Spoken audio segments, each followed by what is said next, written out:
Halo semuanya, kami dari kelompok 1 akan sedikit membahas materi tentang kebutuhan berpakaian. Sebelum membahas materi, saya akan memperkenalkan anggota kelompok. Yang pertama, saya Insania Trisna Dewi, lalu ada Rosa Dwi Aprilia, dan juga ada Syakila Bahtra. Langsung saja ke materi yang akan dibahas. Selamat menyaksikan. Definisi pakaian.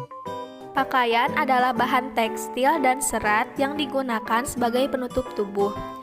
Dan pakaian juga merupakan kebutuhan pokok manusia selain makanan dan tempat berteduh atau tempat tinggal. Manusia membutuhkan pakaian untuk melindungi dan menutup dirinya. Namun, seiring dengan perkembangan kehidupan manusia, pakaian juga digunakan sebagai simbol status, jabatan, ataupun kedudukan seseorang yang memakainya.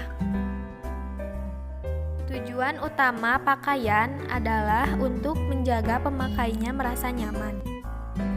Adapun fungsi dari pakaian, yang pertama melindungi bagian tubuh yang tidak terlihat.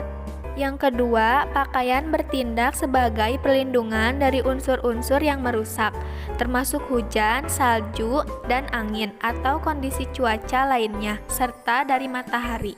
Yang ketiga, pakaian juga mengurangi tingkat resiko selama kegiatan, seperti bekerja atau olahraga. Yang keempat, pakaian juga kadang-kadang dipakai sebagai perlindungan dari bahaya lingkungan tertentu, seperti serangga, bahan kimia berbahaya, senjata, dan kontak dengan zat abrasif.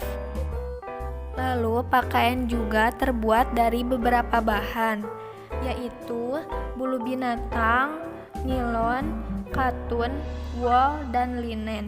Mengganti pakaian pasien merupakan salah satu bentuk dari personal hygiene. Personal hygiene sendiri yaitu suatu kegiatan untuk memelihara kebersihan dan kesehatan seseorang untuk kesejahteraan fisik dan psikis.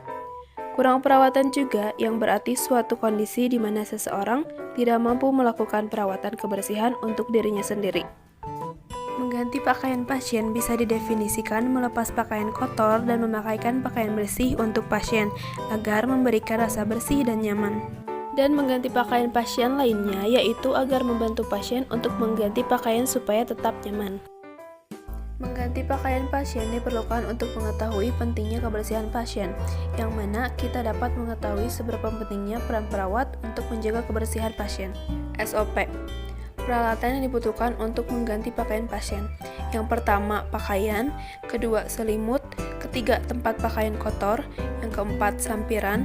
Dan yang kelima, sarung tangan bersih atau handscoon bersih.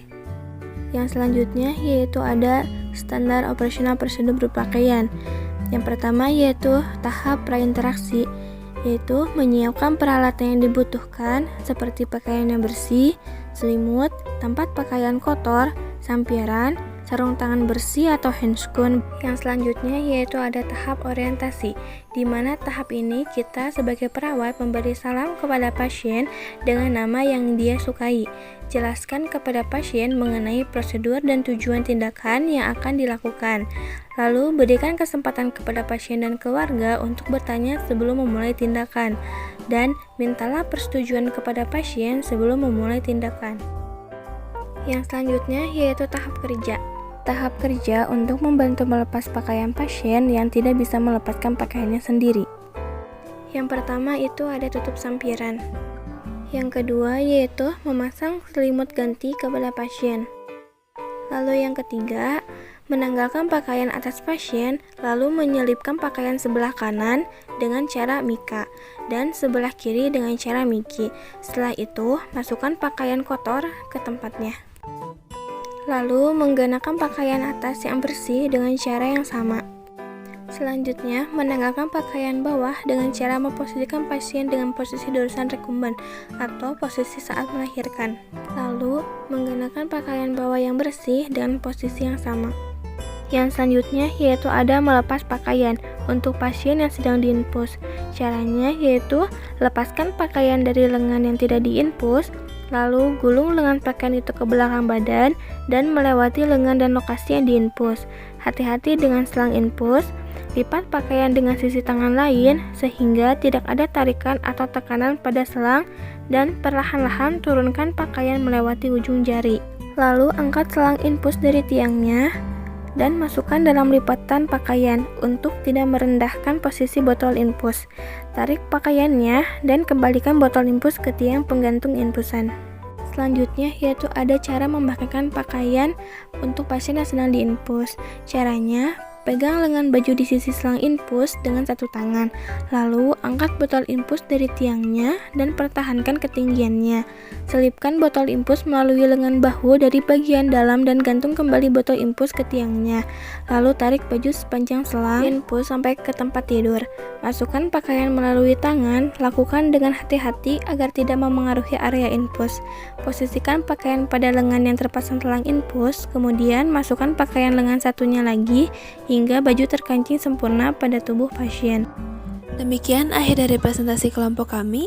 Terima kasih atas waktu dan perhatiannya. Semoga materi yang kami sampaikan bisa bermanfaat bagi kita semua. Bu Ayu Peli Kucing, thank you for watching. Bye-bye.